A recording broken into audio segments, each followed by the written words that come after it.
کے نام کی آپ عید غدیر منا رہے ہو، سوال ہے ان کی زندگی کے اندر کئی بار یہ یوم آیا۔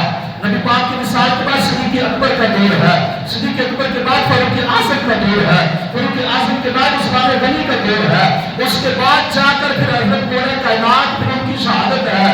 کتنی بار یہ یوم آیا ہے، کیا ایک بار بھی علی پاک نے یہ عید غدیر منائی؟ پھر آپ کے شہزادوں کی زندگی میں بھی یہ دن آیا، شہزادوں کو بڑی محبت ہوتی ہے، بتاؤ کہ شہزادوں نے بھی عید غدیر منائی ہے؟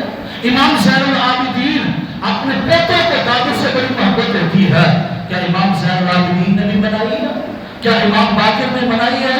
کیا امام جعفر صادق نے منائی ہے؟ کیا امام موسیٰ کاظم نے اپنے بابا علی کی کیا عید غدیر منائی ہے؟ آپ تاریخ اٹھا کر دیکھ لیں، عید غدیر نہ علی نے منائی ہے، نہ ان کے کسی